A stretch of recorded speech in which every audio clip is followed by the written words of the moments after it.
आज के इस डीप डाइव में हम एक ऐसे सवाल पर चर्चा करने वाले हैं जो शायद हम सभी के दिमाग में कभी ना कभी आता ज़रूर है। सवाल ये है कि क्या हम वाकई अपनी ज़िंदगी जी रहे हैं या सिर्फ समाज की दी हुई एक चेकलिस्ट पर बस टिक लगाते जा रहे हैं। हाँ, और ये सवाल ना बहुत बेचैन करने वाला है क्योंकि हमें सिखाया गया है कि पहले पढ़ाई करो, जॉब लो, फिर सेटल हो जाओ।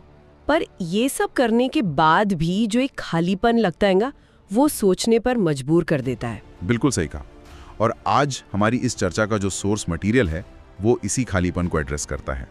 आज हम विशेन लख्यानी की बहुत ही फेमस किताब the code of the extraordinary mind के एक डिटेल्ड रिव्यू पर बात करेंगे। राइट। और आज का हमारा मिशन बड़ा ही क्लियर है। हम ये समझने की कोशिश करेंगे कि कैसे हम इन बेकार के सामाजिक नियमों को तोड़ सकते हैं जो हमें बस एक एवरेज सी जिंदगी में फंसा के रखते हैं। एग्जैक्टली। और उसके बाद कैसे अपने विचारों को पूरी तरह बदलकर एक ऐसी जिंदगी डिजाइन करें जो सच में एक्स्ट्रॉर्डिनरी हो। वैसे मैं बता दूं, ये कोई आम सेल्फ हेल्प चर्चा नहीं होने वाली है जहां कहा जाए कि सुबह जल्दी उठो और मेहनत करो। हाँ, ये अप्रोच थोड़ी अलग है। सही में ये लाइफ डिजाइन को लेकर एक बहुत ही मॉडर्न और थोड़ी बोल्ड अप्रोच है। थोड़ी बागी अप्रोच है। बागी इसीलिए क्योंकि ये हमें उन बातों पर सवाल उठाने की हिम्मत देती है जिन्हें हमने हमेशा से बिना सोचे समझे सच मान लिया है। चलिए इसको थोड़ा और डेप्थ में समझते हैं। बचपन से ही हमारे दिमाग में कुछ रूल्स फिट कर दिए जाते हैं ना, एक सेफ लाइफ जीने के रूल्स। हाँ, जिन्हें किताब में ब्रूल्स कहा गया है, यानी बुलशिट रूल्स। ये टर्म मुझे इतना पसंद आया। जब मैं इस पर नोट्स पढ़ रहा था तो मुझे एक बहुत ही इंटरेस्टिंग एनालॉजी याद आई। अच्छा, कौन सी एनालॉजी? पर अपडेट की तरह है, जिसे हम बिना एक भी लाइन पढ़े बस जल्दी से एग्री पर क्लिक कर देते हैं। अरे हाँ, हम टर्म्स एंड कंडीशंस तो कभी पढ़ते ही नहीं। वही तो, हम बिना सोचे एग्री कर देते हैं और फिर कुछ टाइम बाद हैरान होते हैं कि हमारी जिंदगी की बैटरी आखिर इतनी जल्दी ड्रेन क्यों हो रही है। ये स्मार्टफोन वाली बात बहुत ही सटीक है।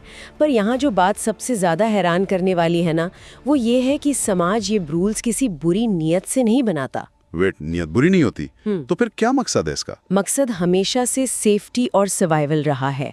अगर हम ह्यूमन हिस्ट्री को देखें तो भीड़ या कबीले के रूल्स तोड़ने का मतलब था अपनी जान को खतरे में डालना। ओह, मतलब ये हमारे दिमाग का एक डिफेंस मैकेनिज्म बन चुका है। बिल्कुल, सेफ्टी के नाम पर हम इन नियमों को अपनाते गए। पर प्रॉब्लम यह है कि आज हमें जंगल में किसी जानवर से खतरा नहीं है, फिर भी हम जैसे सक्सेस को सिर्फ पैसे से तोलने वाले रूल में फंसे हुए हैं। हाँ, या फिर ये रूल की आर्ट या क्रिएटिव फील्ड में तो कोई फ्यूचर ही नहीं है। इन्हीं रूल्स ने हम सबको एक रैट रेस में फंसा दिया है। सही कहा। और यहीं पर एक्स्ट्रॉर्डिनरी माइंड की डेफिनेशन आती है। एक्स्ट्रॉर्डिनरी दिमाग वो नहीं है जो बस हर चीज से बगावत करे, बल्कि वो है जो इन अंधे नियमों को मानने से इनकार करता है, जो खुद से पूछता है कि क्या ये नियम सच में मेरे लिए काम कर रहा है। एग्जैक्टली। वो फ्रीडम, पर्पस और असली खुशी पर फोकस करता है। तो जब हमें ये समझ आ गया कि हमारे दिमाग में पुराने और बेकार नियम भरे हुए हैं, तो अब सवाल उठता है कि इस सॉफ्टवेयर को आखिर अपडेट कैसे किया जाए। और यहीं से हम किताब की सबसे यूनिक कॉन्सेप्ट की तरफ आते हैं, कॉन्शियसनेस इंजीनियरिंग। कॉन्शियसनेस इंजीनियरिंग सुनने में बड़ा हैवी लगता है। हाँ, थोड़ा टेक्निकल टर्म है, पर इसका सीधा सा मतलब है अपने बिलीव्स को, अपने विश्वास को पूरी तरह से कॉन्शियसली यानी सचेत होकर बदलना, अपने माइंडसेट को एक ग्रोथ माइंडसेट में अपग्रेड करना। यहाँ मैं थोड़ा पुशबैक देना चाहूंगा। हाँ, बताइए। सुनने में तो ये बहुत अच्छा लगता है कि बस पॉजिटिव बिलीव्स अपना लो या थिंक पॉजिटिव, लेकिन क्या सच में दशकों पुरानी, डेकेड्स पुरानी प्रोग्रामिंग को सिर्फ सोच बदलने से मिटाया जा सकता है? ये बहुत ही जरूरी सवाल उठाया आपने। देखिए, ये सिर्फ कोई ऊपरी पॉजिटिव थिंकिंग नहीं है कि शीशे के सामने खड़े होकर अच्छी बातें बोल ली। राइट, वो एफर्मेशंस वाली छुटपुट बातें। हाँ, ये उससे बहुत आगे की चीज है। विशेषणी इसको एक कंप्यूटर सिस्टम के जरिए से समझाते हैं। वो कहते हैं कि हमारा दिमाग दो हिस्सों में बटा है, हार्डवेयर और सॉफ्टवेयर। इंसान के कॉन्टेक्स्ट में हार्डवेयर और सॉफ्टवेयर क्या हुआ? हार्डवेयर है हमारा मॉडल्स ऑफ रियलिटी, यानी दुनिया को देखने का हमारा बेसिक नजरिया। जैसे अगर हम अंदर से मानते हैं कि दुनिया बहुत मतलबी है या पैसा कमाना बहुत मुश्किल है, तो ये हमारा हार्डवेयर बन जाता है। और सॉफ्टवेयर? सॉफ्टवेयर है हमारा सिस्टम्स फॉर लिविंग। हम रोजमर्रा के काम कैसे करते हैं, हमारी आदतें, हमारे रिश्ते निभाने के तरीके। मतलब अगर मेरा हार्डवेयर ही पुराना और स्लो है तो मैं उस पर कितना भी अच्छा नया सॉफ्टवेयर डाल लूं, सिस्टम तो क्रैश ही होगा। सही पकड़ा। इसीलिए कॉन्शियसनेस इंजीनियरिंग में हमें पहले उन पुराने हार्डवेयर मॉडल्स को ढूंढकर उखाड़ना होता है। किताब में ऐसी प्रैक्टिकल एक्सरसाइजेज हैं जो हमें हर उस बात पर सवाल उठाने को मजबूर करते हैं जिसे हमने अब तक सच माना था।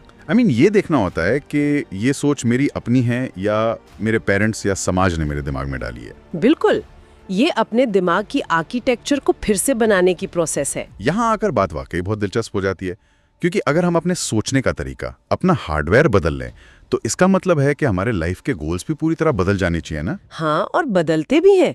नया ऑपरेटिंग सिस्टम होगा तो आउटपुट भी तो नया आएगा। एग्जैक्टली। और सोर्स मटेरियल में इस पर बहुत बड़ा पॉइंट है।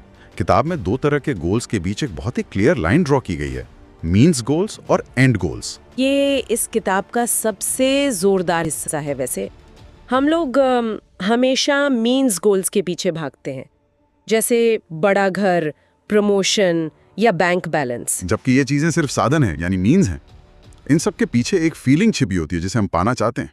मुझे एक और एनालॉजी याद आ रही है इस पर। बोलिए बोलिए, आपकी एनालॉजीज काफी ऑन पॉइंट होती हैं। हम अक्सर मीन्स गोल्स को ना एक ट्रेडमिल की तरह इस्तेमाल करते हैं। हम उस पर दौड़ते बहुत तेज हैं, पसीना बहाते हैं, पैसे और गाड़ी के लिए, लेकिन आखिर में पहुंचते वहीं हैं जहां से शुरू किया था, एकदम थके हुए। हाँ, और एंड गोल्स क्या है फिर इस एनालॉजी में? एंड गोल्स एक खुली सड़क की तरह है, जहां मंजिलें तो हैं, पर सफर का असली मजा उसी वक्त चल रहा है। अब फ्रीडम फील कर रहे हो, खुशी फील कर रहे हो। वाओ, ये सच में बहुत अच्छे से समझाया। असली फोकस उन इमोशंस और फीलिंग्स पर होना चाहिए जो हम जीना चाहते हैं, जैसे आज़ादी, प्यार और अंदर की खुशी। पर प्रॉब्लम यह है कि सोसाइटी का रूल कहता है, बेटा पहले सक्सेसफुल हो जाओ, फिर आराम से खुश होना। और किताब ठीक इसके उलट बात करती है। अगर हम इसे एक थोड़े बड़े नजरिए से देखें तो समझ आता है कि ये सीक्वेंस ही गलत है। विशन लखियानी कहते हैं कि पहले खुश रहना सीखो, खुशी को किसी फ्यूचर की अचीवमेंट पर मत टालो। मतलब हम वेट करते रहते हैं कि वो डील मिल जाएगी तब खुश होऊंगा। हाँ, और वो डील मिलने के बाद कोई नई डील आ जाती है। इसलिए अगर आप प्रेजेंट में खुश रहना सीख लेते हैं तो सक्सेस उस खुशी का बस एक बाय प्रोडक्ट बनकर आपके पीछे पीछे आती है। खुशी सक्सेस का फ्यूल है, रिजल्ट नहीं। ये सच में एक पैराडाइम शिफ्ट है। बिल्कुल। पर एक बात सोचिए, जब इंसान अंदर से इतना खुश होता है और उसके गोल्स इतने क्लियर और पर्सनल होते हैं, तो एक्सटर्नल दुनिया की मुश्किलों का वो सामना कैसे करता है? क्योंकि प्रैक्टिकल लाइफ में तो रोड ब्लॉक्स आएंगे ही। यहीं पर एक बहुत ही अनोखा और सच कहूं तो थोड़ा कंट्रोवर्शियल कॉन्सेप्ट आता है, जिसे बेंड रियलिटी कहा गया है। हाँ, बेंड रियलिटी यानी वास्तविकता को मोड़ना। अब ऑनेस्टली कहूं तो रिव्यू के कौन सेक्शन में भी इसका जिक्र था। ये सुनने में बहुत एब्स्ट्रैक्ट और थोड़ा द सीक्रेट जैसा फिलोसॉफिकल साउंड करता है। लगता है कि बस सोचो और रियलिटी बदल जाएगी। वही तो। क्या ये वाकई हर आम इंसान के लिए प्रैक्टिकल है या बस किताबी और हवाई बातें हैं? क्योंकि दुनिया को माइंड की पावर से मोड़ना थोड़ा ज्यादा लगता है। मैं पूरी तरह से एग्री करती हूँ कि ये टर्म थोड़ा मिसलीडिंग लग सकता है, पर एक्सपर्ट एनालिसिस इसको बहुत ही प्रैक्टिकल तरीके से डिकोड करता है। बेंड रियलिटी कोई जादू टोना नहीं है। तो आखिर क्या है ये प्रैक्टिकल टर्म्स में? ये एक्चुअली इंसान के दिमाग की उस स्टेट का नाम है जहां उसका फ्यूचर का विजन इतना स्ट्रांग होता है और वो अपने आज में इतना ग्राउंडेड और खुश होता है कि बाहर की दुनिया उसको डिस्टर्ब ही नहीं कर पाती। ओह, मतलब जब मुझे रिजेक्शन मिलेगा तो मैं टूटूंगा नहीं। एग्जैक्टली। साइंस इसको फ्लो स्टेट या बहुत हाई लेवल की रेजिलियंस कहती है। आप रियलिटी को वाकई हाथ से नहीं मोड़ रहे, पर आपका बिलीफ इतना सॉलिड होता है कि आप मुश्किलों के आगे झुकते नहीं, बल्कि मुश्किलें आपके रास्ते से हटने लगती हैं। आई सी। इसीलिए किताब एक्सपीरियंसेस और लर्निंग पर इतना जोर देती है, क्योंकि अगर आपका विजन क्लियर है तो हर फेलियर सिर्फ एक लर्निंग एक्सपीरियंस बन जाता है। सही कहा। अगर ग्रोथ ही आपका असली मकसद बन जाए तो फिर फेल होने जैसा कुछ बचता ही नहीं है। हर सिचुएशन में आप आगे ही बढ़ते हैं। ये सच में काफी डीप पॉइंट है। तो अगर इन सब पावर पैक्ड आइडियाज को एक साथ रख कर देखें, समझ के रूल्स तोड़ना, अपनी कॉन्शियसनेस की इंजीनियरिंग करना और रियलिटी को अपने फेवर में मोड़ना, तो इस पूरे एनालिसिस का आखिर बॉटम लाइन क्या निकलता है? बॉटम लाइन ये निकलता है कि ये किताब उन पुरानी सेल्फ हेल्प किताबों जैसी बिल्कुल नहीं है जो आपको रोते रोते आगे बढ़ना सिखाती हैं। ये एक फ्रेश और बहुत ही लिबरेटिंग अप्रोच है। राइट। और सोर्स की रेटिंग भी यही प्रूफ करती है। हाँ, इसे 4.4 आउट ऑफ 5 की शानदार रेटिंग मिली है।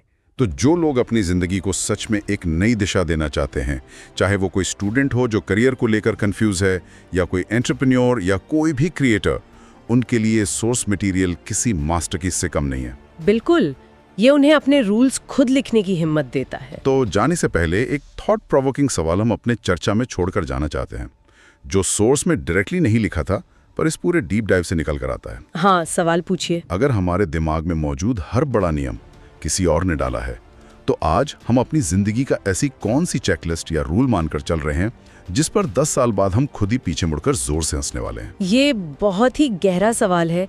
I mean, हम सब में कुछ ना कुछ ऐसा जरूर होगा जिसे हम आज अल्टीमेट ट्रूथ मान रहे हैं, जो एक्चुअली में बस सोसाइटी का शोर है।